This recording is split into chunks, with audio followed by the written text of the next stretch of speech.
सभी को good evening, सभी को नमस्कार। एक बार इस बात की पुष्टि कर दें कि आप लोगों तक आवाज़ मेरी आ पहुंच रही है, अच्छे से आ रही है, ये बता दें एक बार। सभी को गुड इवनिंग, नमस्कार। आज की जो क्लास रहेगी वो एक बहुत इंपॉर्टेंट बिंदु के ऊपर अपन चर्चा करने जा रहे हैं। आवाज़ आ रही है आप लोगों तक? वेरी गुड इवनिंग, सभी को नमस्कार, सभी को नमस्कार। नमस्कार, जय श्री राम, नमस्कार, राधे कृष्णा, जय श्री कृष्णा, सभी को नमस्कार। आप सभी को good evening, very good evening, very good evening. आवाज आ रही है ना? ठीक है। तो आज का जो लाइव सेशन है एक बहुत इंपॉर्टेंट बिंदु के ऊपर अपन चर्चा करने जा रहे हैं। बहुत इंपॉर्टेंट बिंदु है आरटी 2009। और आरटी 2009 जो था वो एक ऐसा टॉपिक है, चाहे आप आरपीएससी स्कूल लेक्चर की तैयारी कर रहे हैं, आप रेट की तैयारी कर रहे हैं, डीएसएसबी की तैयारी कर रहे हैं, केवीएस की तैयारी कर रहे हैं, कोई भी कंपटीशन एग्जाम की तैयारी कर रहे हैं, या नॉर्मल भी यदि आप तैयारी भी नहीं कर रहे हैं, तो आपको ये जरूर पता होना चाहिए कि आरटी 2009 क्या है, शिक्षा का अधिकार अधिनियम 2009 क्या है। बहुत इंपॉर्टेंट टॉपिक है और इस इंपॉर्टेंट टॉपिक के ऊपर आज हम चर्चा करने जा रहे हैं। तो इस इंपॉर्टेंट टॉपिक के अंतर्गत चर्चा में क्या समझना है और क्या पढ़ेंगे हम, लगभग 30 से 35 मिनट में चर्चा करूंगा। उसमें कितना होता है देखिए, ठीक है ना। कंप्लीट होगा तो ठीक है, ना होगा तो ठीक है, क्योंकि मैं ये चाहता हूं कि इसको पढ़ने के बाद आपके दिमाग में कोई डाउट नहीं हो। तो हो सकता है कल भी अपन इसको कंटिन्यू रखें, लेकिन लगातार जो पढ़ाने की है, लाइट है नहीं, तो गर्मी बहुत ज़्यादा है। आज 2 दिन से बहुत ज़्यादा गर्मी पड़ रही है, बारिश हो नहीं रही है। और तो चर्चा अपन करेंगे आरटी 2009 पे। बहुत बेसिक बातें बताऊंगा, वो बातें बताऊंगा जो आपको देखनी है, वो बातें बताऊंगा जो आपको नहीं देखनी है। कंप्लीटली किसी भी टॉपिक को जब आप पढ़ रहे होते हैं, याद रखना, एक माइंड में एक इमेज सेट कीजिए कि मैं इस टॉपिक को क्यों पढ़ रहा हूं, मुझे क्यों पढ़ना चाहिए। सिंपल सा प्रश्न है। अब आप इस प्रश्न का जवाब होगा कि सर आरटी 2009 मुझे इसलिए पढ़ना चाहिए क्योंकि यहां से लगातार हर एग्जाम में प्रश्न आता है और कम से कम एक प्रश्न तो आना ही आना है। अब जब मुझे पता है कि यहां से एक प्रश्न आना है और उसके बावजूद यदि वो मेरा प्रश्न गलत होता है, तो इस दुनिया का सबसे मूर्खतम इंसान और बेवकूफ इंसान मैं हूं। याद रखना कि मुझे पता था कि यहां से प्रश्न आएगा, लेकिन उसके बावजूद यदि मैंने गलती की है तो निश्चित रूप से उसके लिए जिम्मेदार कोई और दूसरा नहीं है, मैं खुद जिम्मेदार हूं। तो ये चीज आपको समझनी पड़ेगी कि कहां से क्या प्रश्न आ रहा है, किन बिंदु को देखना है, किन को नहीं देखना है। ठीक है, तो पहली चीज आपको माइंड में रखनी है कि मुझे इसलिए पढ़ना है क्योंकि यहां से एक प्रश्न आना है। अब देखिए, रीट के जब अपन सिलेबस की बात करते हैं तो रीट के सिलेबस में स्पेशली लिख रखा है आरटी 2009 विद्यालय व अध्यापक शिक्षक की भूमिका। मतलब आपके सिलेबस में बाकायदा इस चीज को संदर्भित किया गया है कि विद्यालय और शिक्षक की भूमिका के ऊपर स्पेशली प्रश्न पूछेगा। अब आपके दिमाग में आता है कि सर इसको कैसे पढ़ के जाएं, क्या हमें केवल चौथा अध्याय पढ़ना चाहिए, क्या पहला, दूसरा और तीसरे को छोड़ देना चाहिए, क्या 5वें अध्याय को पढ़ देना चाहिए। देखिए, पूरे आरटी 2009 की जब अपन चर्चा करते हैं तो आरटी 2009 में 1 से लेके 30 तक की धाराएं, ठीक है, 1 से लेके 30 तक की धाराएं सबसे इंपॉर्टेंट पार्ट होता है। मतलब आज तक के जितने भी कंपटीशन एग्जाम हुए हैं उनमें 1 से लेके 30 तक की धाराओं पे स्पेशली बहुत ज्यादा प्रश्न पूछे गए हैं। तो ये पार्ट तो सबसे इंपॉर्टेंट हो गया। अब इस पार्ट में भी जिन बच्चों को लगता है कि सर मैं सिर्फ इंपॉर्टेंट पढ़ना चाहता हूं, सर मैं कंप्लीटली याद नहीं कर पा रहा हूं, क्योंकि ये जो टाइम चल रहा है आप लोगों का, एक तो गर्मी का मौसम, बारिश हो नहीं रही है, अफवाहें चल रही हैं, कभी पेपर आउट हो रहा है, कभी को हो रहा है, कभी सरकार जो है शिक्षा विभाग के नए नियमों के नाम पे आरपीएससी स्कूल लेक्चर की भर्ती में जो शामिल होने वाले हैं उनका दिमाग वैसे खराब कर देती है। तो एक ऐसा माहौल जब होता है तो याद रखना हमारे दिमाग, जहन, हर जगह नकारात्मकता इतनी भर जाती है कि हमारे अंदर स्ट्रेस आता है। क्या आता है? स्ट्रेस आता है। अब स्ट्रेस आना ये कोई बड़ी बात नहीं है, दबाव आना चाहिए, लेकिन जब दबाव डिस्ट्रेस के रूप में बदलता है, जब तक ये यूस्ट्रेस है तब तक बेहद अच्छा है, आपकी पढ़ाई हो रही है कि गर्मी का मौसम है लेकिन फिर भी पढ़ रहे हैं। लेकिन जब डिस्ट्रेस के रूप में आता है तो आपकी पढ़ाई बाधित होने लग जाती है, आपको हर चीज बकवास लगने लग जाती है और ऐसा लगता है जिंदगी कोई जिंदगी जी रहे हैं क्या, ये कोई जिंदगी के मायने हैं क्या। मतलब आप अपने आप से ही बेहद परेशान हो जाते हैं, ये डिस्ट्रेस है। मैं कहना चाहूंगा प्रत्येक उस बच्चे से, मैं बहुत फेस करता हूं आप लोगों को, बहुत सारे आप लोगों को कमेंट आता हूं, मैं हमेशा एक बात बोलता हूं, जिंदगी में हमेशा एक व्यक्ति अपनी लाइफ में ऐसा रखना जिसके साथ अपनी बातें शेयर कर सकें और वो व्यक्ति कृत्रिमता नहीं हो उस व्यक्ति में, उस व्यक्ति में दोगलापन नहीं हो, उस व्यक्ति में केवल आपके लिए अपनापन हो, उस व्यक्ति में आपके लिए सहानुभूति नहीं हो, उसमें आपके लिए एक प्रकार से समानुभूति हो, याद रखना। तो एक ऐसा व्यक्ति को अपने जीवन में तलाश कीजिए, अपना एक दोस्त ऐसा हो जिसके साथ आप मिल बैठ के बातें कर सकें। दोस्त नहीं है, उस ईश्वर को तलाशिए, वो कोई भी ईश्वर हो सकता है, आपका अल्लाह हो सकता है, आपका भगवान हो सकता है, ठीक है, आपका कोई भी, ठीक है, गुरुदेव हो सकते हैं। तो जो भी आप जिसको मानते हैं उस इंसान से अपने मन ही मन बात कीजिए। ये लाइफ में पॉजिटिविटी बनाए रखना बहुत जरूरी है। जिंदगी बहुत मुश्किल से मिली है। मैं पिछले 3 दिन में इतने नेगेटिव कमेंट्स मैंने पढ़े हैं, बहुत से बच्चों ने दबाव में अपने आप को हारते हुए मैंने देखा है।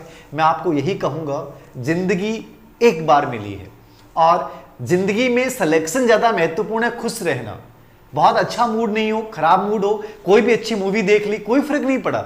3 घंटे मूवी देखने से खराब नहीं होंगे, लेकिन आपका मूड इतना एनर्जेटिक हो जाएगा कि आप अगले दिन बहुत अच्छा पढ़ पाएंगे। तो इतना नेगेटिव प्रेशर मत लीजिए अपने ऊपर कि आपके दिमाग में इतनी नकारात्मकता भरने लग जाए कि जिंदगी भी आपको बोझ लगना शुरू हो जाए। ऐसा प्लीज मत कीजिए, याद रखना। तो हमें स्ट्रेस से डरना नहीं है, स्ट्रेस आएगा, कोई टेंशन नहीं है। तो धारा 1 से लेकर 30 तक का इंपॉर्टेंट पार्ट है। आज अपन चर्चा कर रहे हैं आरटी 2009 पे।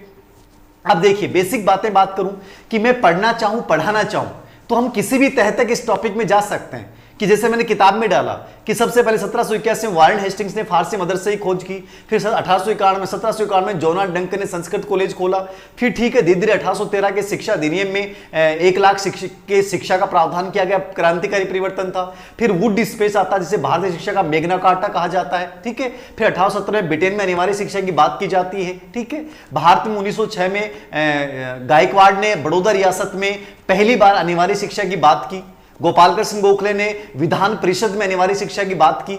उसके बाद 1913 का हार्टोग समिति का प्रस्ताव आता है। 1937 का वर्धा शिक्षा योजना आती है, जहां गांधी जी ये बात करते हैं कि 7 से 14 वर्ष के बच्चे के लिए निःशुल्क शिक्षा होनी चाहिए, व्यवसायिक शिक्षा होनी चाहिए। 1944 की सार्जेंट योजना में बाकायदा 6 से 11 वर्ष के बच्चों के लिए निःशुल्क शिक्षा की बात की गई। राधाकृष्ण आयोग निःशुल्क अनिवार्य शिक्षा की बात करता है। कोठारी आयोग इस चीज की बात करता है। नीति निर्देशक तत्वों में अनुच्छेद 45 में नीति निर्देशक तत्वों में इस बात की बात की गई है। ये बहुत सारे प्रावधान आए। 1986 की शिक्षा नीति में ऑपरेशन ब्लैक बोर्ड चलाया गया, लेकिन कोई मतलब नहीं है। पहली शिक्षा नीति 1968 थी। वर्तमान शिक्षा योजना 1986 शिक्षा नीति के अकॉर्डिंग चल रही थी। फिर 2020 की नवीन शिक्षा नीति आ गई। तो ये चीजें आपको पढ़नी है कि नहीं पढ़नी है? नॉर्मली रीट के अकॉर्डिंग आपको चीजों को नहीं पढ़नी है। 1992 में 3 नए शब्द जोड़े गए, ठीक है। प्लान ऑफ एक्शन पीओए आया। फिर एनसीएफ 2005 की यशपाल कमेटी की रिपोर्ट के आधार पर एनसीएफ 2005 लागू किया गया। और उसके बाद 20 जुलाई को राज्यसभा से, 4 अगस्त को लोकसभा से और 26 अगस्त को प्रतिभा देवी सिंह पाटिल ने साइन कर दिए। और 1 अप्रैल 2010 से संपूर्ण भारतवर्ष में आरटी 2009 लागू हो गया। अब जो मैंने 5 मिनट में बताया, इसमें बहुत सारे फैक्ट्स हैं। चाहे अपन हार्टोग समिति की बात करें, चाहे वुड डिस्पेच की बात करें, चाहे विश्वविद्यालय आयोग की बात करें, चाहे सार्जेंट योजना की बात करें, चाहे वर्धा शिक्षा योजना की बात करें, तो ये बहुत सारे चेंजेज आए, बहुत सारी शिक्षा नीतियां आई। इनमें सब में निःशुल्क शिक्षा की बात की गई। लेकिन वास्तव में निःशुल्क जो शिक्षा है, अनिवार्य जो शिक्षा है, उसका असली अमली जामा कब पहनाया गया? वो पहनाया गया, इसके लिए आपको ये डेट याद करने की जरूरत नहीं है कि 20 जुलाई को ये हुआ, 4 अगस्त को ये हुआ, 26 अगस्त को ये हुआ। आपको स्पेशली यही बात याद रखना है कि साहब 1 अप्रैल 2010 को 1 अप्रैल 2010 को आरटी 2009 संपूर्ण भारतवर्ष में लागू हो गया। और राजस्थान के अकॉर्डिंग आपको याद रखना है 29 मार्च को अधिसूचना जारी हुई थी, लेकिन लागू कब हुआ? राजस्थान में भी 1 अप्रैल 2011। अब इसका मतलब ये नहीं कि 1 अप्रैल 2010 से राजस्थान में लागू नहीं हुआ। राजस्थान में भी 1 अप्रैल 2010 से सेंटर के प्रावधान, लेकिन हर राज्य ने अपना आरटी 2009 अलग बनाया। तो जो राजस्थान का शिक्षा अधिकार अधिनियम था, वो राजस्थान में कब लागू हुआ? 1 अप्रैल 2011 से। और वैसे देखो तो संपूर्ण भारतवर्ष की अपन बात करेंगे तो आपको याद रखना 1 अप्रैल 2010। अब ये इंपॉर्टेंट पर्सन है, ये हर एग्जाम में आता है कि साहब राजस्थान में आरटी 2009 कब लागू हुआ? आपका उत्तर हो गया साहब 1 अप्रैल 2010। राजस्थान में कब लागू हुआ? 1 अप्रैल 2011। अब ये याद नहीं करना है कि साहब 29 मार्च को अधिसूचना जारी हुई, 20 जुलाई को ये हुआ, 4 अगस्त को ये हुआ, 26 अगस्त को ये हुआ। ये ऐसे पर्सन एग्जाम में नहीं पूछे जाएंगे आपसे, आपको नहीं चर्चा करनी है इन पे। और स्पेशली रिट के स्टूडेंट हो तो आपको चर्चा करनी नहीं है। भारत 135वां देश है। नॉर्वे विश्व का पहला देश था जिसने अनिवार्य निःशुल्क शिक्षा की बात की। ये एक बेसिक चीजें हैं, ठीक है, कब लागू हुआ, कैसे हुआ? इससे पहले 1 दिसंबर 2002 को 86वां संविधान संशोधन आया था और 86वें संविधान संशोधन द्वारा शिक्षा को मौलिक अधिकार घोषित कर दिया गया भाग 3 में। इसी प्रकार भाग 4 में 11वां मूल कर्तव्य घोषित कर दिया गया। अब ये नॉलेज और जीके की बात है कि 1 दिसंबर 2002 को 86वां संविधान संशोधन क्या था और इसके द्वारा शिक्षा को क्या घोषित किया गया? मौलिक अधिकार घोषित किया गया, क्योंकि अब तक शिक्षा एक नीति निर्देशक तत्व था, वह अधिकार नहीं था, विधिक अधिकार नहीं था। तो आरटी 2009 ने इसे विधिक अधिकार के रूप में असली अमली जामा पहना दिया कि अब शिक्षा प्राप्त करना 6 से 14 वर्ष के बच्चे का अधिकार है। आप उस अधिकार से वंचित नहीं कर सकते, उस अधिकार के खिलाफ वो कोर्ट में जा सकता है साहब। जैसे जीवन की रक्षा का अधिकार है, वैसे निःशुल्क शिक्षा प्राप्त करने का बच्चे का अधिकार है।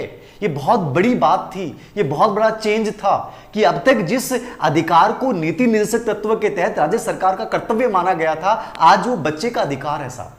ये आरटी 2009 की बेसिक चीजें हैं जो आपके माइंड में रहनी चाहिए। अब मैं बात करता हूं मूल रूप से, डायरेक्ट बिंदु पे आता हूं। 7 अध्याय हैं आरटी 2009 में। कितने अध्याय हैं? 7 अध्याय हैं, 38 धाराएं हैं और 1 अनुसूची है। ठीक है, एक क्या है? अनुसूची। 7 अध्याय, 38 धाराएं, 1 अनुसूची है।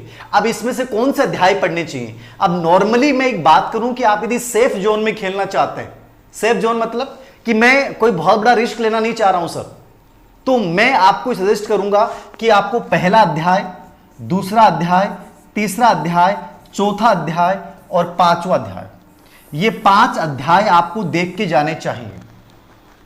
फर्स्ट, सेकंड, थर्ड, फोर्थ और 5, ये 5 अध्याय हर उस बच्चे को पढ़ने चाहिए जो रिट की तैयारी कर रहा है।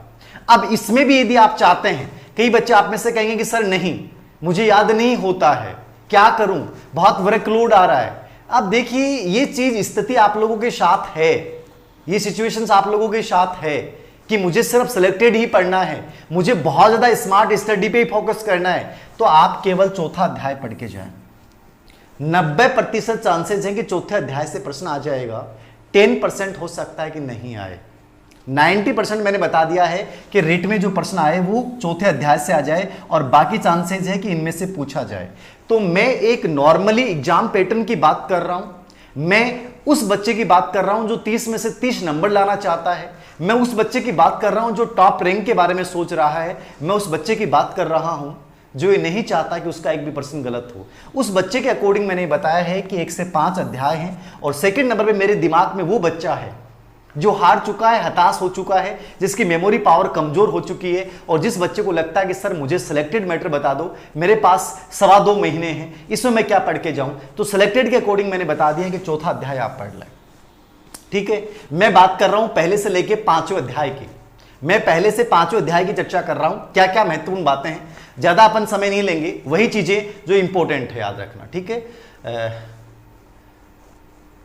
देखिए पहली बात, अध्याय फर्स्ट, धारा 1, अध्याय धारा 2 है, इसमें 1 है और धारा 2 है। क्या आपको पढ़नी चाहिए कि नहीं पढ़नी चाहिए? मेरे अकॉर्डिंग पढ़नी चाहिए।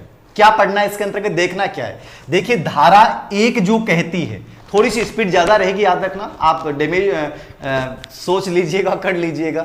मेरा उद्देश्य यही कि मैं सीधा आपको बताऊं कि वास्तव में बिंदु क्या है और क्या पढ़ के जाना है, प्रश्न क्या बन सकता और क्या नहीं बन सकता। धारा 1 क्या कहती है, सिंपल वे में समझिए, रिलैक्स मूड में समझिए। मैं बार बार इन चीजों को कह रहा हूं कि डिस्ट्रेस नहीं लेना है, स्ट्रेस लेना है, डिस्ट्रेस नहीं लेना है, पॉजिटिविटी के साथ करना है। 2 महीने हैं, 2.25 महीने हैं, कितना पढ़ पा रहे हो, बेटर पढ़ पा रहे हो, हंस मस्ती के साथ पढ़ो, उत्साह के साथ पढ़ो, बहुत मजा आएगा, जिंदगी में बहुत बदलाव आना शुरू हो जाएगा। देखिए धारा 1 ये कहती है कि आरटी 2009 का पूरा नाम क्या है, यानी कि इसका जो पूरा नाम है उसका उल्लेख है, और नंबर 2 पे ये कहां लागू है।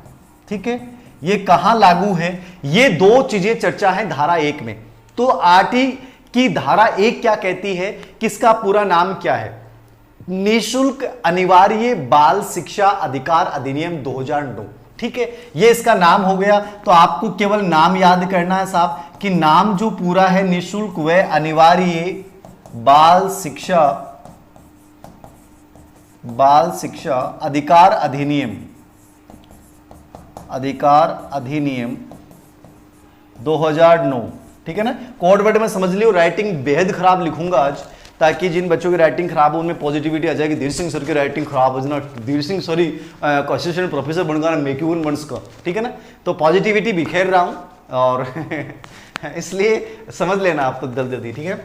निःशुल्क व अनिवार्य बाल शिक्षा अधिकार अधिनियम 2009 धारा 1 में है, ठीक है। ये तो इसका पूरा नाम है। और दूसरी बात इसमें कही गई है कहां लागू नहीं है। आरटी 2009 की धारा पहली एक बात कहती है कि एक तो ये जम्मू कश्मीर में लागू नहीं है, ये उस समय का गजट नोटिफिकेशन। मैं जो पढ़ाऊंगा वो सिविरा का मैटर पढ़ाऊंगा, जो लिखा है वो सिविरा का लिखा है। कंप्लीटली एक एक चीज अपडेट बताऊंगा कि ये चीज ऐसे है वैसे ही होगी, याद रखना, और आंसर वैसे ही करके आना है, ठीक है। गजट नोटिफिकेशन के अकॉर्डिंग पढ़ा रहा हूं आपको। धारा 1 में पूरा नाम है और कहां लागू है। तो जब इसको गजट नोटिफिकेशन आया था इसका, तो उस दिन ये लिखा हुआ था कि जम्मू कश्मीर में लागू नहीं है। लेकिन अब जीके की बात ये है कि वर्तमान में जम्मू कश्मीर में लागू है, कि जब 5 अगस्त 2019 को एक प्रकार से धारा 370 को समाप्त कर दिया गया, तो उसके बाद जो है वो जम्मू कश्मीर में भी स्वतः ही लागू हो गया। अब ऑथेंटिक डेट को लेकर कुछ जगह अक्टूबर लिखा हुआ है, कुछ जगह अगस्त लिखा हुआ है, तो ये इसका मैं कंफर्मेशन दोबारा डाल दूंगा। बाकी ऐसा पर्सन नहीं पूछेगा आपसे कि आरटी 2009 जम्मू कश्मीर में कब से लागू हुआ, ठीक है। तो ऐसी कोई मेरे अकॉर्डिंग कोई पर्सन ऐसा बनेगा नहीं, ठीक है। फिर भी आपको दिमाग में रखना है कि आरटी 2009 की धारा पहली ये कहती है कि जम्मू कश्मीर में लागू नहीं है, तथा धार्मिक संस्थानों पे लागू नहीं होता। यानी धार्मिक संस्थान जो भी हैं, अब धार्मिक संस्थान कौन से हो सकते हैं? वेद विद्यालय हो सकते हैं, मदरसे हो सकते हैं, मकतबे हो सकते हैं, कोई भी धार्मिक धर्म का जो विद्यालय है, स्कूल है, वहां पे आरटी 2009 के प्रावधान लागू नहीं होंगे। ये धारा कौन सी है? 1। तो धारा पहली समझ में आई कि नहीं आई? धारा पहली सिंपल सी बात कहती है कि आरटी 2000 का पूरा नाम निःशुल्क अनिवार्य बाल शिक्षा अधिकार अधिनियम 2009 जम्मू कश्मीर में लागू नहीं था, लेकिन वर्तमान में लागू है, तथा धार्मिक संस्थानों पर लागू नहीं होता। अब बात कर रहे हैं अपन धारा 2 की। धारा 2 में क्या है? धारा 2 में जो है वो शब्दावली है साहब, ठीक है। धारा 2 में क्या है? शब्दावली। धारा 2 में क्या है? शब्दावली महत्वपूर्ण शब्दावली जो बार बार आएगी। अब ये देखनी चाहिए कि नहीं देखनी चाहिए? मैं कहता हूं जरूर देखनी चाहिए। क्यों देखनी चाहिए? क्योंकि शब्दावली वाला जो बिंदु है वो तो भाग 4 में भी है, भाग 3 में भी है, भाग 5 में भी है। इसलिए ये जो दूसरी धारा है वो बहुत इंपॉर्टेंट धारा है। इसको आप अध्याय 1 में मानकर छोड़ नहीं सकते, क्योंकि अध्याय जो चौथा है हमारा, स्पेशली मोस्ट इंपोर्टेंट पार्ट, वहां भी इन शब्दावलियों की जिक्र है। तो आपको जरूर देखना चाहिए, याद रखना। समग्र मनोविज्ञान बुक कब आएगी? ई एडिशन उसका 2 दिन बाद में आ जाएगा। सबसे पहले ई एडिशन रहेगा ऐप के ऊपर 10 डेज, ठीक है। ई एडिशन बहुत बेहतरीन किताब लिखी है, और मुझे रिव्यू भी दीजिएगा, आप पहली बार पढ़ें तो अब तक क्या ऐसी किताब आपको कैसी लगी है। बहुत रंगीन किताब है, बहुत अच्छी किताब। सर देखिए, लाइक क्लास को लाइक करें, कोई बात नहीं, मत करने दो। शब्दावली में पहली चीज समझनी है बालक। अब बालक के ऊपर आपसे प्रश्न क्या पूछेगा कि आरटी 2009 में बालक का तात्पर्य क्या है? तो बालक का तात्पर्य क्या है? नॉर्मली आरटी 2009 में बालक का तात्पर्य है 6 से 14 वर्ष। कितना है? 6 से 14 वर्ष के लिए लागू होगा। नवीन शिक्षा नीति में इसको बढ़ाया जा रहा है, लेकिन फिलहाल आपको 6 से 14 ही करना है। लेकिन विशेष बात याद रखिएगा कि जब अपन आरटी 2009 में शब्दावली में बालक शब्द की चर्चा करते हैं, तो विकलांग बच्चों के लिए यही एज ग्रुप कितना हो जाएगा? 6 से लेके 18। नॉर्मली बालक क्या है? 6 से 14 वर्ष है साहब। लेकिन जब विकलांग बच्चे की अपन बात कर रहे हैं, तो वहां वर्ष ईयर कौन सा आ जाएगा? 6 से 18। सिंपल सी बात समझ में आएगी क्यों नहीं आई? अरे बालक को मतलब के लिए गयो है, बालक को मतलब यो लियो गयो है कि 6 से 14 साल को टाबर जो है बिन निःशुल्क शिक्षा दी जाएगी, और विकलांग बच्चा के लिए यही एज ग्रुप के होगो 6 से 18 वर्ष होगो। बस 2 ही बात याद रखनी, और कुछ याद कौन रखनू? 6 से 14 नॉर्मल और 6 से 18 विकलांग। नंबर दूसरा शब्द देखिए, समुचित सरकार। बहुत बार आता है। समुचित सरकार का मतलब क्या लिया गया है धारा 2 में?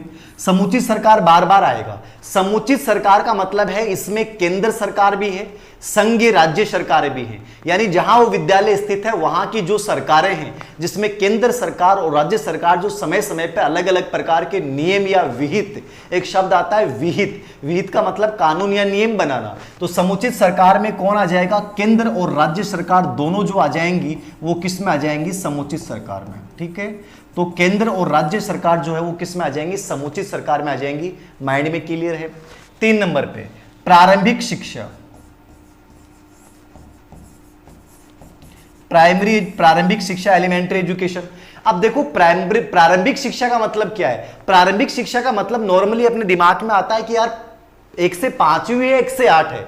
तो यहां जो प्रारंभिक शब्द लिया गया है, यदि केवल प्राइमरी शब्द होता तो 1 से 5वीं हो जाता, ठीक है, लेकिन प्रारंभिक शिक्षा का मतलब होता है जिसमें 1 से 8 तक की शिक्षा आती है। तो प्रारंभिक शिक्षा का मतलब यहां किससे लिया गया है? 1 से 8 तक की जो शिक्षा है वो क्या? प्रारंभिक शिक्षा है। अब ये भी एग्जाम में आ गया, समुचित सरकार वाला भी एग्जाम में आ गया, और आपका बालक शब्द किसके लिए जाता है ये भी एग्जाम में आ गया। तीनों इंपॉर्टेंट हैं। 4 नंबर पे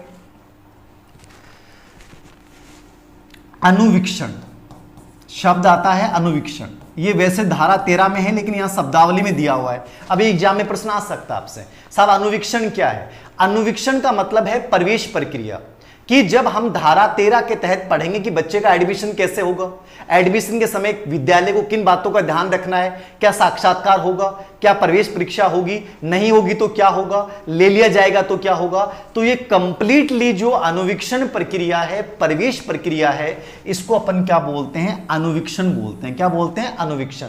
तो जो प्रवेश प्रक्रिया के संबंध में जो भी नियम जारी किए गए हैं वो सब किस में आ जाएंगे? अनुवीक्षण में आ जाएंगे, याद रखना, ठीक है, अनुवीक्षण में।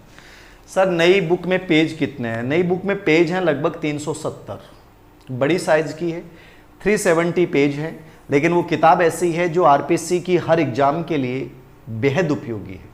मतलब मेरा ये विश्वास है कि शायद उससे बाहर फिर कुछ नहीं आना चाहिए। आरपीएससी फर्स्ट ग्रेड के लिए तो वो एक प्रकार से मैं कहूँगा कि अमृत होगा वो किताब, सेकंड ग्रेड, फर्स्ट ग्रेड, ठीक है।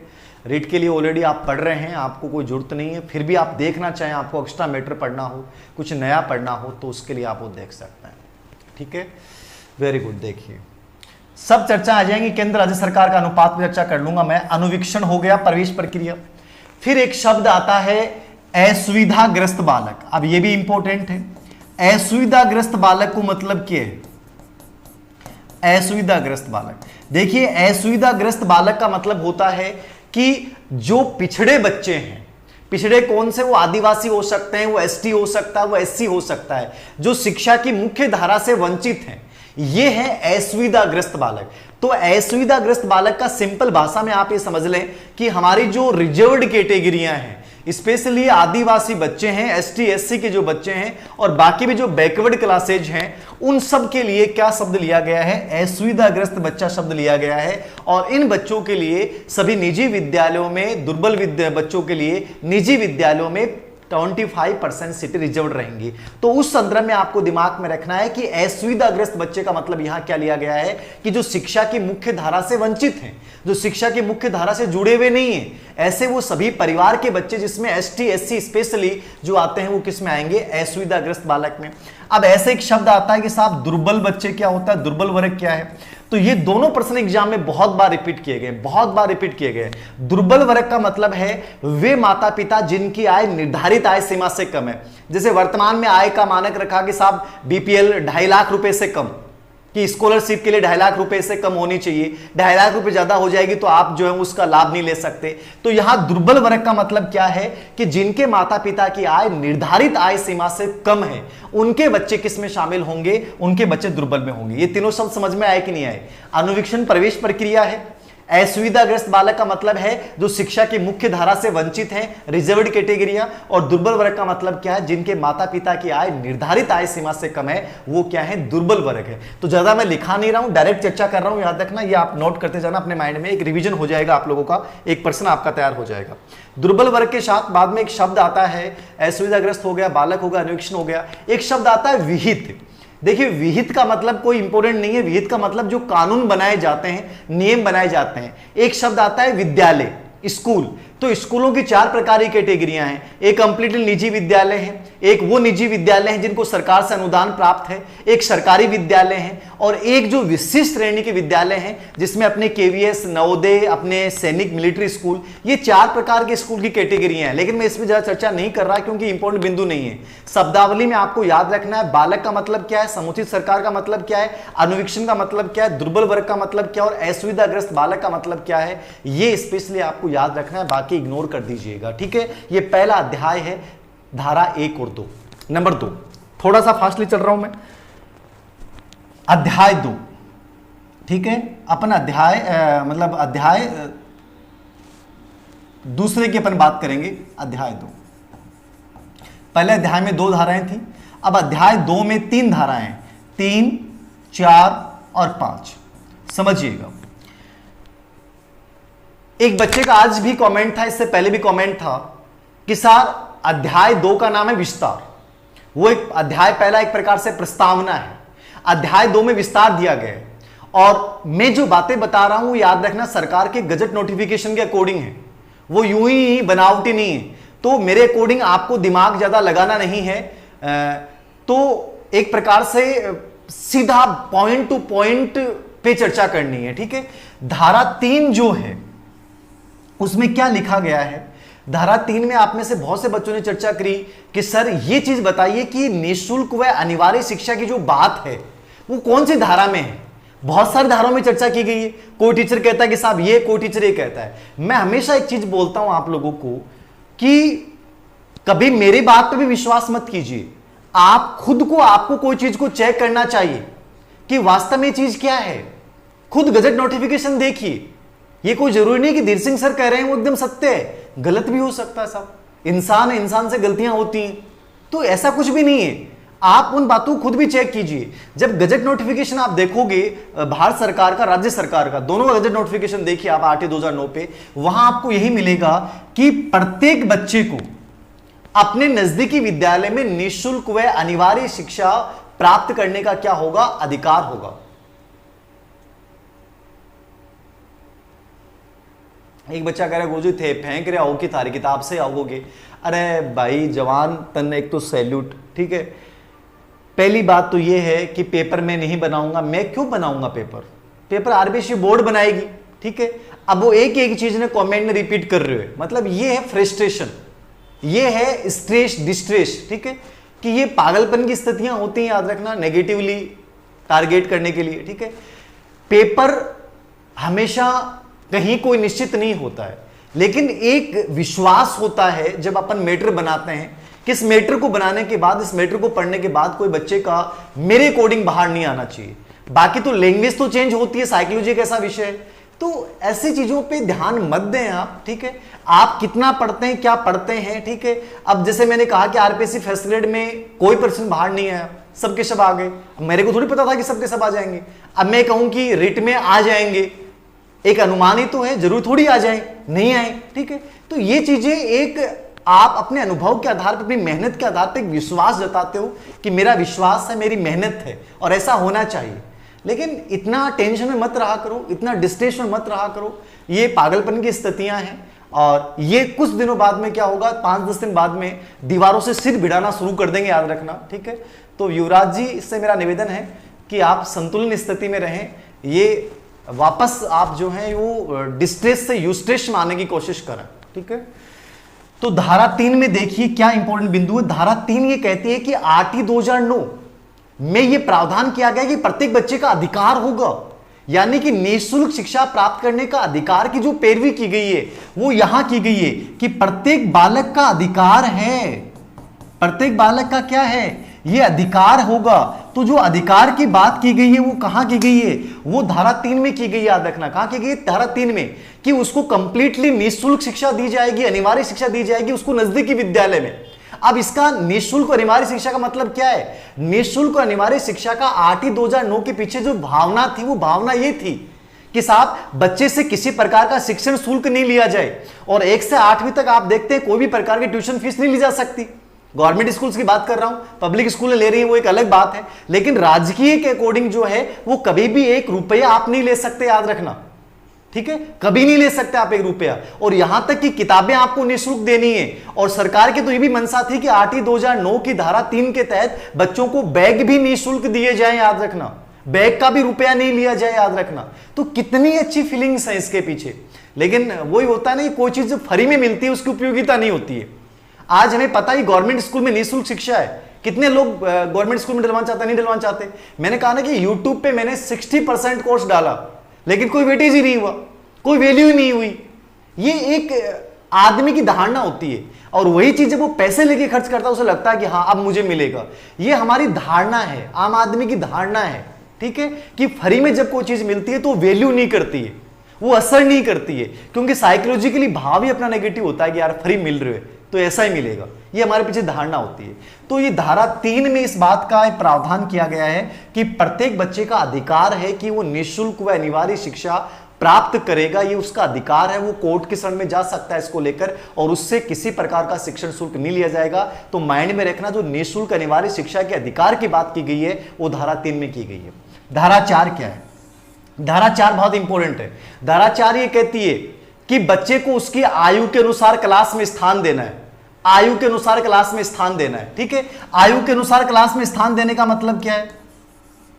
आयु के अनुसार समझिएगा, बहुत इंपॉर्टेंट बात है। देखो नॉर्मली अपने टाइम में हुआ करता था कि पहले का माँ बाप पेरेंट्स जो होते थे वो बड़े मस्त होते थे, ज्यादा टेंशन नहीं लेते थे पढ़ाई के प्रति, और इसलिए पहले का सिस्टम बहुत अच्छा मानता हूं मैं कि बच्चा जब 6 साल तक 7 साल तक घर खेल, तो 8 9 साल तक 10 साल तक तो माँ को दूध पिया करता टाबर, ठीक है। और दादो कहते तो अरे छोरो पढ़े आराम चल जाए स्कूल, कोई बेटा जरूरत को नहीं, आराम चल जाए, आराम चल जाए। तो मैं 8 9 साल का कई बार स्कूल जाया करता। इसलिए पहले की जो हाइट हुआ करते हैं स्कूल में 8वीं को माने तो बड़ा बड़ा आया करता। आजकल तो ऐ लगे नमूना सा यूरिया का, तो वैसे भी आजकल तो वैसे होते हैं, क्योंकि सब यूरिया का गेहूं खाते हैं, देसी शुद्ध चीज तो मिलती नहीं है। सब्जी तक यूरिया की, गेहूं यूरिया के, बच्चा गर्भ में पैदा होता है, डलता है तब से लेकर तब तक दवाइयां शुरू होती हैं, तो नमूने पैदा होते हैं, कार्टून पैदा होते हैं, तो उनकी हाइट और वो शरीर देख के वैसे लगता है। पहले के लोग ऐसे होते थे। अब मान लीजिए वो बच्चा 10 साल का गया, तो 10 साल का बच्चा गया तो गुरुजी स्कूल में जाता है, एडमिशन कौन सी क्लास में करेगा? पहली क्लास में। 10 वर्ष का बच्चा गया और पहली क्लास में बैठा दियो बिन, ठीक है। अब उसको क्यों बैठा दिया? क्योंकि कुछ नहीं आता था। वो 12 साल का जाता तो भी पहली क्लास में बैठता था। ये हमारे एजुकेशन सिस्टम की व्यवस्था थी। लेकिन धारा 4 ने क्या कहा? धारा 4 ने कहा कि मान लीजिए भी कोई दादो बिन स्कूल में कोनी भेजो, कोनी भेजो तो कोनी भेजो, तो लेकिन वो 10 साल का जब पहली बार स्कूल में आएगा तो आपका कर्तव्य यह है कि 10 साल का बच्चा कौन सी क्लास में होना चाहिए। तो 6 साल का बच्चा पहली क्लास में होना चाहिए, 7 साल का दूसरी में होना चाहिए, 8 साल का तीसरी में होना चाहिए, 9 साल का चौथी में होना चाहिए। तो वो बच्चा जिस एज ग्रुप का है उस एज के अकॉर्डिंग जो है उसको क्लास में आप स्थान देंगे, यानी कि उसकी आयु के अनुसार क्लास में स्थान देने का प्रावधान जो किया गया है वो धारा 4 में किया गया है। तो अब मान लीजिए उसको कुछ भी नहीं आता, कै कबूतरी नहीं आता, चौथी क्लास में बैठा दिया, तो कैसे होगा? तो उसके लिए प्रावधान किया गया है कि बीआरसीएफ द्वारा अतिरिक्त प्रशिक्षण की व्यवस्था की जाए, उसको पढ़ाया जाए। विद्यालय परिवार द्वारा, बीआरसीएफ द्वारा ये इस बात का प्रयास किया जाए कि उस बच्चे का लेवल जो है वो हम उस बच्चे के समान लेके आए। तो ये एक प्रावधान किया गया है। लेकिन आपको याद रखना है कि अब बच्चा जो है वो आयु के अकॉर्डिंग क्लास में होगा, चाहे वो पहली बार ही एडमिशन लेने आया है, आप उसको सीधे पहली क्लास में नहीं बैठा सकते, याद रखना, ठीक है। हो गया धारा 5। धारा 5 को देखिए। धारा 5 को मतलब है कि टीसी प्राप्त करना बच्चे का अधिकार है। क्या है? अधिकार। अधिकार का मतलब समझ रहे हैं आप? अरे पहले क्या हुआ करता था कि मनमा तो इस बच्चे का मन चेंज हो गया, घर वालों का मन चेंज हो गया। घर वाले गए बोले गुरुजी हेडमास्टर साहब टीसी काट दो, तो हेडमास्टर जी स्पेशली प्राइवेट स्कूल वाला कहता ना भाई टीसी कौन काटा, टीसी तो काटेंगे नहीं। अब 5-7 बार बेचारा घूमता और वो मना कर दे तो टीसी के लिए, तो फिर बस सोचता रेंट दे रही में डाल दो। अब ये प्रावधान किया गया है साहब कि टीसी प्राप्त करना बच्चे का अधिकार है कानूनी। बच्चे का मूड चेंज हो गया दिसंबर में जाके कि यार क्या कमरे बना रखे, हीटर की व्यवस्था नहीं है, मैं तो स्कूल में नहीं पढ़ूं, मैं तो नहीं पढ़ूं। सितंबर में जाके मूड चेंज हो गया कि कितनी गर्मी पड़ रही है, एसी की व्यवस्था नहीं है, ठंडे पानी की व्यवस्था नहीं है, मेरा मूड चेंज, मैं तो नहीं पढ़ूंगा। तो साहब बच्चे का मूड चेंज हो गया और बच्चे ने कहा कि मेरे को टीसी चाहिए। तो आपकी औकात नहीं कि टीसी देने से मना कर दो। बच्चे ने कह दिया तो टीसी देनी पड़ेगी, टीसी उसका अधिकार है। यदि टीसी देने से मना करते हो और आपके खिलाफ शिकायत होगी तो बड़ा जुर्माना है साहब इसमें। तो पहले जो टीसी को नाम को लेकर एक प्रोपेगेंडा होता था, टीसी के नाम को लेकर बच्चे को परेशान किया जाता था, अभिभावक को परेशान किया जाता था, वो धारा 5 में यह प्रावधान कर दिया गया है कि टीसी प्राप्त करना, ट्रांसफर सर्टिफिकेट प्राप्त करना उसका अधिकार है, आप उसको मना नहीं कर सकते। तो ये धारा 5 ये कहती है। समझ में आई कि नहीं आई? धारा 3 कहती है कि निःशुल्क अनिवार्य शिक्षा प्राप्त करना बच्चे का अधिकार है। धारा 4 कहता है कि आयु के अनुसार कक्षा कक्ष में स्थान देना है, याद रखना। और धारा 5 कहती है कि टीसी प्राप्त करना बच्चे का अधिकार है, याद रखना। क्या है? अधिकार है। हो गया? ठीक है, समझ में आ रहा है यहां तक? कोई दिक्कत है किसी को? धारा 3, 4, 5 कोई दिक्कत नहीं है? कोई दिक्कत है किसी को? नहीं है? वेरी गुड, ठीक है। आगे देखिए। अरे कोई टेंशन नहीं है इन चीजों की, मैं तो ऐसा ही कह रहा था, उसको कह रहा था बच्चे को, बाकी ऐसा कुछ नहीं है। अपने को क्या फर्क पड़ता है? क्योंकि कुछ लोग प्रायोजित कमेंट भी तो करवाते हैं ना, हमारे मित्र हैं कई, वो बैठे रहते हैं। मैं तो कई बार कहता हूं कि इनको टाइम कहां से मिल जाता है इतना, खुद पढ़ना चाहिए, लेकिन नहीं, मेरे वीडियो जरूर देखेंगे वो लोग। तो वो प्रायोजित भी तो 1-2 बच्चों को बैठाएंगे, क्या करेंगे वो। अध्याय 4, अध्याय 3, 4 नहीं 3, अध्याय 3 में अपन धाराएं पढ़ेंगे 6, 7, 8, 9, 10 और 11। समझिएगा, आपको कंप्लीट याद करनी की नहीं करनी है वो मैं आपको बता दूंगा। इसमें 3 चीजें ऐसी हैं जो आपको देखनी चाहिए। धारा 6 और 7 जरूर देखनी चाहिए, 9, 10, 11 को आप छोड़ भी सकते हैं, लेकिन मैं कंप्लीटली चर्चा कर रहा हूं, शॉर्ट में थोड़ा सा जल्दी से करूंगा, देख लीजिएगा आप, ठीक है? थोड़ा सा जल्दी करूंगा। हाँ, धारा 6 भी आ जाएगी, टेंशन मत लो। धारा 6 को लेकर बड़ा विवाद है। अब आप कई बार कहते हो कि धीर सिंह सर आपको सही माने, किसको माने, वो गुरुजी ऐसे करें, वो ऐसे करें। देखो, हर गुरुजी का अपना अधिकार है, हर गुरुजी का अपना एक क्षेत्र है, हर टीचर का हमें सम्मान करना चाहिए, क्योंकि सब टीचर अच्छे होते हैं, याद रखना, ठीक है?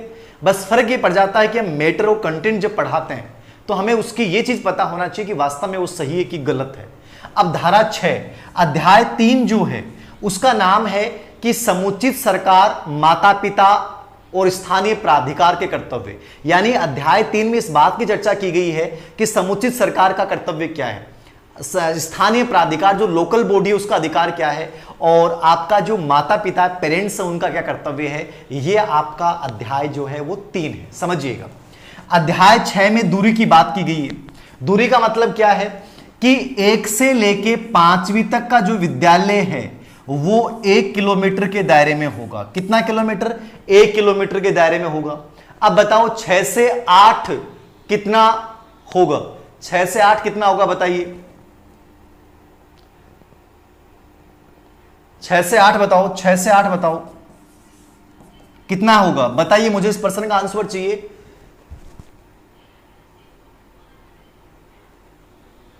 बताओ बताओ बताओ बताओ बताओ बताओ बताओ 6 से 8 में कितना होना चाहिए? फिर मैं अपना क्लियरिफिकेशन दे दूंगा। इसको लेकर बड़ा विवाद रहता है, ये बड़ा, इसको क्लियर कीजिएगा आप। सर 22 लोगों ने डिसलाइक कर दिया, डिसलाइक करने वालों पे तो अरे करने तो क्या फर्क पड़ता है यार। मुझे बहुत अच्छा लगता है, मुझे ऐसा लगता है कि वीडियो चालू होने से पहले कुछ लोग पहुंच जाते हैं डिसलाइक करने के लिए। हाँ जी बताइए। 2 kilometre 3 kilometre, 2 kilometre 3 kilometre, 2 kilometre 3 kilometre. देखिए इसको, अब देखिए इसको, आज इस बिंदु को क्लियर करके जाएंगे। आज के बाद कभी भी किसी से भी ये प्रश्न मत पूछिएगा, याद रखना कि सर ये क्या है, ये सर क्या है। आप भारत सरकार का नोटिफिकेशन पढ़ेंगे, भारत सरकार का गजट नोटिफिकेशन पढ़ेंगे, वहां आपको यही लिखा मिलेगा। कभी भी देख लेना, भारत सरकार का जो गजट नोटिफिकेशन है वो पढ़ेंगे तो आपको मिलेगा कि 6 से 8वीं तक की जो स्कूल है वो 3 किलोमीटर के दायरे में होगी। भारत सरकार का गजट नोटिफिकेशन कितना है? 3 किलोमीटर। अब कह दो कि गुरुजी अवनी मनोविज्ञान में आपने 2 लिख रखा है, यही तो कंफ्यूजन है, आपने तो डाउटफुल कर दिया इसको। अवनी में 2 लिख रखा है, मैंने कहा भारत सरकार के गजट नोटिफिकेशन में कितना किलोमीटर है? 3 किलोमीटर है। लेकिन अवनी में 2 किलोमीटर क्यों लिख रखा है? क्योंकि अवनी मनोविज्ञान स्पेशली राजस्थान की रीट के लिए है। तो राजस्थान में कितना है? तो राजस्थान में याद रखना 6 से 8 में कितना है? 2 किलोमीटर। आप राजस्थान सरकार का गजट नोटिफिकेशन देखिएगा, और मैं यूं कोई बनावटी बात नहीं करता, याद रखना। पेडागोजी का जो भी मैटर है वो पूरा राजस्थान सरकार की सुविधा और सुजस से लिया गया है, ठीक है। तो 3 किलोमीटर तो है भारत सरकार के अकॉर्डिंग, लेकिन राजस्थान में कितना है याद रखना, 2 किलोमीटर होगा। ये अपने माइंड में सेव कर लीजिएगा, याद रखना। मैं कोई बनावटी बात नहीं कर रहा हूं, ये राजस्थान सरकार का गजट नोटिफिकेशन आप जब देखेंगे वहां यही मिलेगा। और इससे बड़ा उदाहरण मैं क्या दूं, देखो कोई भी पेडागोजी हो जो गवर्नमेंट स्कूल में टीचर रहा है ना, गवर्नमेंट स्कूल में टीचर रहा है, उसको इन सब चीजों का बेसिक नॉलेज है, क्योंकि गवर्नमेंट स्कूल वाले टीचर को इन सभी से पल्ला पड़ता है। CC, RT 2009, NCF 2005, achievement test, unit योजना, मूल्यांकन, ये गवर्नमेंट स्कूल वाले पूरे दिन करते हैं बेचारे, जो राज्य सरकार के प्रावधान है। तो जो गवर्नमेंट टीचर इन चीजों के साथ जस्टिस कर सकता है उतना कोई नहीं कर सकता। अब मैं मेरे स्कूल का एग्जांपल देके बताता हूं आपको, धारा 6 का मेरे स्कूल का एग्जांपल देके बता रहा हूं। मैं जिस स्कूल में कार्यरत था, अभी नहीं हूं, जिस स्कूल में मैं कार्यरत था, स्कूल एजुकेशन में मैं 8 साल रहा, तो मैं वहां की स्थिति बता रहा हूं आपको इस उदाहरण के लिए कि ये जैसे मेरा स्कूल है, ये मेरा स्कूल था, ठीक है। ये मेरा स्कूल क्या था, एक प्रकार से 6 से लेके 12वीं तक का स्कूल था, 6 से लेके 12th तक का स्कूल था। अब इस स्कूल के सामने से एक रोड जा रही है, क्या जा रही है, एक रोड जा रही है। मैं ऑफलाइन क्लासेस में हमेशा एग्जांपल देता हूं, बच्चों को पता है। ये रोड जा रही है मेरी स्कूल के सामने से, ठीक है। और इस स्कूल के सामने एक विद्यालय है, प्राइमरी 1 से 5, और इस विद्यालय में 3 तो टीचर हैं और बच्चों की संख्या है, मान लीजिए लगभग इतनी थी, 68 के आसपास बच्चे थे, 68। मेरी स्कूल के जस्ट सामने रोड जा रही है, एक व्यवहारिक एग्जांपल दे रहा हूं, और उस स्कूल के सामने एक प्राइमरी विद्यालय जहां 68 बच्चे हैं और 3 टीचर हैं, 2 मैडम हैं, गुरुजी हैं। इसी रोड पे अपन आगे चलते हैं, 1.5 किलोमीटर की दूरी पर इसी रोड पे एक प्राइमरी विद्यालय है, बच्चों की संख्या है 14, टीचर हैं 3। राजस्थान सरकार के अकॉर्डिंग एकीकरण कौन से विद्यालय को होगा, याद रखना।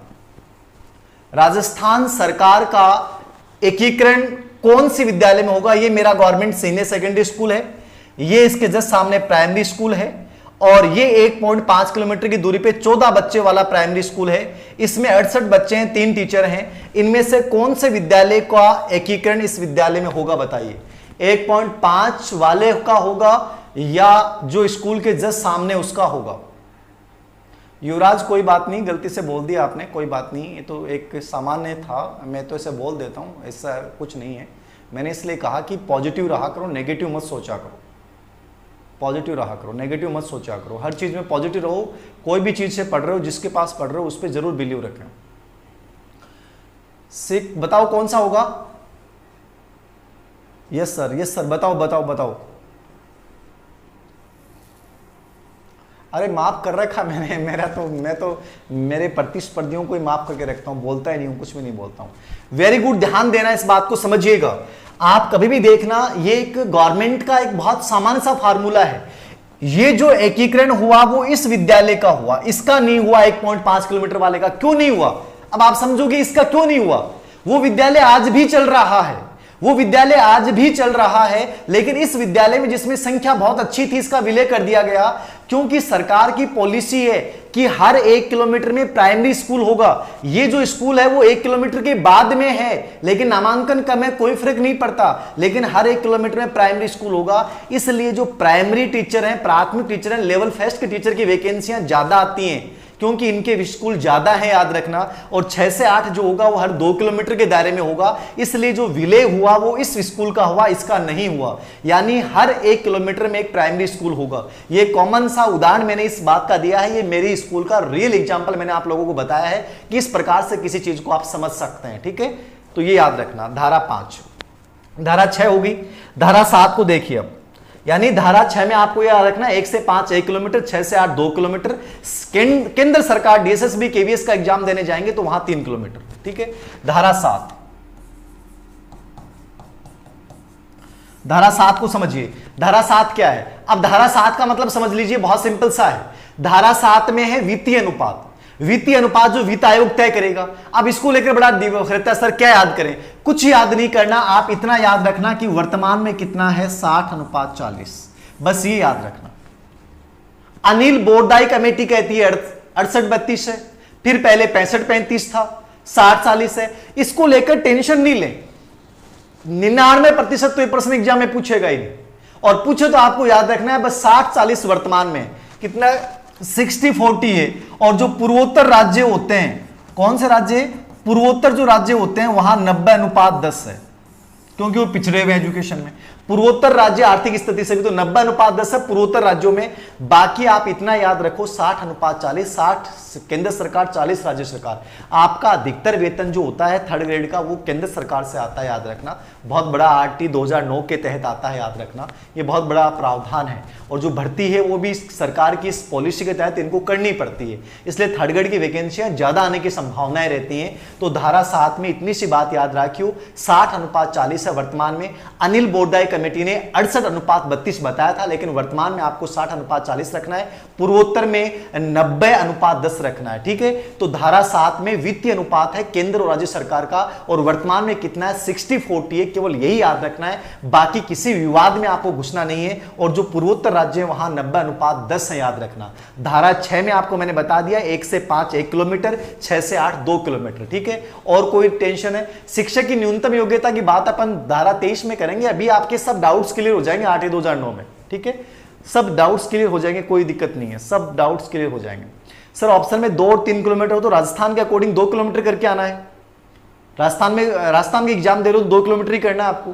केंद्र सरकार की एग्जाम दे रहे हो 3 किलोमीटर करना है, कोई डाउट ही नहीं होना चाहिए। मैंने कहा राजस्थान में 2 किलोमीटर, ठीक है। 68-32 अनिल बोरदाई कमेटी ने लागू किया था, अनिल बोरदाई कमेटी। लेकिन वर्तमान में क्या है तो 60:40 याद रखना है क्लियरली। श्रीकांत जी रावत जी, मैंने आपका नाम ले लिया है, कोई टेंशन नहीं है। वैलिडिटी कम कीजिए से फीस कम हो, फीस कम ही कर रखी है। 600 रुपए में सब कुछ दे रहा हूँ। आरबीसी बोर्ड की किताबें हैं, पूरा टेस्ट सीरीज है, लगभग 110 के आसपास वीडियो हैं, कंप्लीट सब कुछ तो डाल दिया, और क्या चाहिए आप लोगों को, बहुत कम कर रखा है। धारा 8 में आ जाओ आप, ठीक है। धारा 8, धारा 8 क्या है साहब, धारा 8 में देखिए 08, धारा 8 है समुचित सरकार के कर्तव्य। अब समुचित सरकार के कर्तव्य क्या है, तो समुचित सरकार का जो कर्तव्य है वो क्या है, अब इसको रटना नहीं है। बहुत सारी चीजें होती हैं जो कॉमन सेंस की चीजें होती हैं, उनको रटना नहीं चाहिए। समुचित सरकार का कर्तव्य क्या है, तो समुचित सरकार क्या करेगी, स्कूल की स्थापना से लेकर स्कूल के संचालन का कंप्लीट कार्य समुचित सरकार करती है। स्कूल की बिल्डिंग बनाएगी, स्कूल को मान्यता देगी, स्कूल में टीचर्स की नियुक्ति करेगी, प्रशिक्षण की व्यवस्था करेगी, भौतिक सुविधाएं, मानवीय सुविधाएं, नियम बनाना स्कूलों के लिए, ये कंप्लीट जितनी भी क्रियाएं हैं वो सब कुछ कौन करेगी, समुचित सरकार करेगी। तो अब ये रटने वाली बिंदु नहीं है। मैं इस बिंदु पे लिखाना चाहूं तो 10 बिंदु लिखा सकता हूं कि ये करेगी, लेकिन रटने वाला बिंदु नहीं है। क्या करेगी, अपनी सरकारें क्या करती हैं, स्कूल की स्थापना से लेकर स्कूल संचालन तक की समस्त जिम्मेदारियां समुचित सरकार की हैं। मास्टरों की नियुक्ति से लेकर मास्टरों का प्रशिक्षण करना, हर चीज की उपलब्ध करवाना, ये सब क्या है, समुचित सरकार का कर्तव्य है। तो ये रटने की आवश्यकता नहीं है, कंप्लीट क्रियाएं, कंप्लीट सुविधाएं, उपलब्ध सुविधाएं प्रदान करवाना धारा 8 है, तो रटना ही नहीं है। धारा 9 क्या है, इसको भी नहीं रटना है। धारा 9 में स्थानीय प्राधिकार है। अब स्थानीय प्राधिकार का मतलब क्या है, स्थानीय प्राधिकार लोग का मतलब क्या है, लोकल बॉडी। स्थानीय प्राधिकार का मतलब क्या है, लोकल बॉडी। लोकल बॉडी क्या है, ग्राम पंचायत, पंचायत समिति, नगर निगम, वार्ड पंच। ये क्या करेंगे, तो समुचित सरकार के जो कर्तव्य हैं उनका एक प्रकार से पर्यवेक्षण करना, उनको कंप्लीटली क्रियान्वयन करवाना, उस विद्यालय के संबंधित व्यवस्थाओं को सुचारू बनाए रखना। तो समुचित सरकार के कर्तव्यों की एक प्रकार से निगरानी करने का कार्य किसका है, स्थानीय प्राधिकार, लोकल बॉडी का है। तो ये भी इंपॉर्टेंट नहीं है, छोड़ देना, ये दोनों छोड़ देना, कभी नहीं पूछेगा। धारा 8 और 9। धारा 10, धारा 10 में क्या है, माता पिता का कर्तव्य। माता पिता का कर्तव्य क्या है कि अपने बच्चे को नजदीकी विद्यालय में, स्कूल में भेजेंगे। कहां भेजेंगे, नजदीकी विद्यालय में, स्कूल में भेजेंगे, कि माता पिता कर्तव्य। लेकिन विशेष बात याद रखना, ये माता पिता का केवल कर्तव्य है, बाध्यकारी नहीं है। धारा 10 कहती है माता पिता का कर्तव्य है साहब, ठीक है। धारा 10 क्या कहती है, माता पिता का कर्तव्य याद रखना। धारा याद करने का कोई सिंपल तरीका, देखो मेरी जिंदगी में कभी कोई चीज सिंपल नहीं है, ठीक है ना, और मैं कभी भी सिंपल कोई चीज जानता ही नहीं हूं। मैंने हर चीज याद की है, और मैं लगता हूं कि कुछ है ही नहीं ऐसा। इनमें कि इनके क्या ट्रिक्स बताएंगे। आप पढ़ लो, याद कर लो, पॉजिटिविटी के साथ पढ़ेंगे तो हो जाएगा। क्या फर्क पड़ता है इससे? कोई फर्क नहीं पड़ता है। मस्त रहना चाहिए जिंदगी में। कभी ऐसा मत सोचिए कि कोई ट्रिक्स होगी। अब ट्रिक्स वाले पर्सन ही नहीं आते हैं आजकल। अब आजकल हर चीज पढ़नी पड़ेगी। अब एक चीज बताइए कि मैं कितनी सारी चीजें याद कर लेता हूं, मेरे सब चीजें याद हैं, मेरी हिस्ट्री याद है, मेरे साइकोलॉजी पूरा याद है, मेरी फिलोसफी पूरा याद है, राजस्थान हिस्ट्री कला संस्कृति मेरे याद है, टीचिंग मेथड्स का बहुत सारा पार्ट मेरे याद है। तो ऐसा कुछ भी नहीं है कि आपको ये चीजें याद नहीं हो सकती। एक पॉजिटिविटी, और मैं हमेशा इस चीज को बोलता हूं कि मैं एक नॉर्मल आईक्यू का व्यक्ति हूं, नॉर्मल आईक्यू का स्टूडेंट हूं। तो ऐसा कुछ नहीं है, आप मेरे से बहुत बेटर हो सकते हैं। नहीं कभी मैंने कोई बादाम वाला दूध पिया है, कभी नसीब नहीं हुआ बचपन में, ठीक है।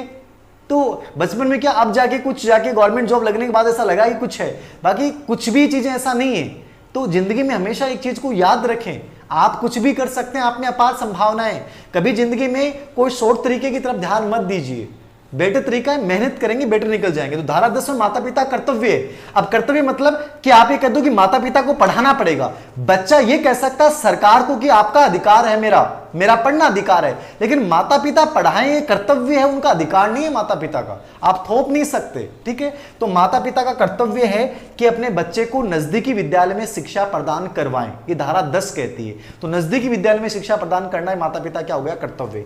अब धारा 11, धारा 11 क्या है? धारा 11 ये कहती है कि भाई पब्लिक स्कूलें हैं, तो पब्लिक स्कूलों में UKG, LKG, nursery, play, first, second मड़ा इतना काम करके रखें कि जगह जो का परिवार में बस सोचें देख रहे कितनी बढ़िया स्कूल है।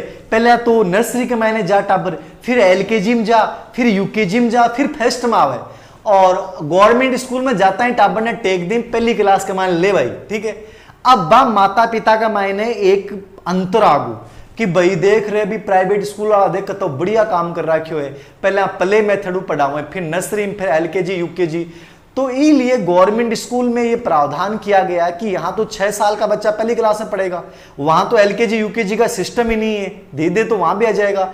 तो ये प्रावधान किया गया कि धारा 11 में कि ये जो 3-6 साल से पहले का टाबन है भाई, पहले तो यही होता था कि माता पिता 6 साल के बच्चे को स्कूल डलवाते थे, क्योंकि साइकोलॉजिकल बहुत अच्छा था कि बच्चा जब मेच्योर हो जाए तब स्कूल जाएगा। तो ये बहुत अच्छी व्यवस्था भी थी, बच्चा बचपन जीता था। आज की मां बाप की स्थिति यह है कि टाबर जब पैदा हुए, मतलब पैदा होता है, मां भी ने सुला रखे हुए कन्ने, और नन्नू नन्नू नन्नू बेटा आईएएस बनेगा, डॉक्टर बनेगा, क्या बनेगा। वो बेचारो ही धरती पर आयो है रे, बिन ओ कुन पतो कि तेरो माँ और बाप कौन है, और आता ही भी कोनो उम्मीद पाड़ ले, देख रहे मेरो बेटो आयुष बनोगो, मेरो बेटो डॉक्टर बनाएगो। ऐया का नमूना इकट्ठा होगा। माता पिता अपनी महत्वाकांक्षा को जन्मते बच्चे पे लाद रहे हैं। हमारे जमाने में देखिए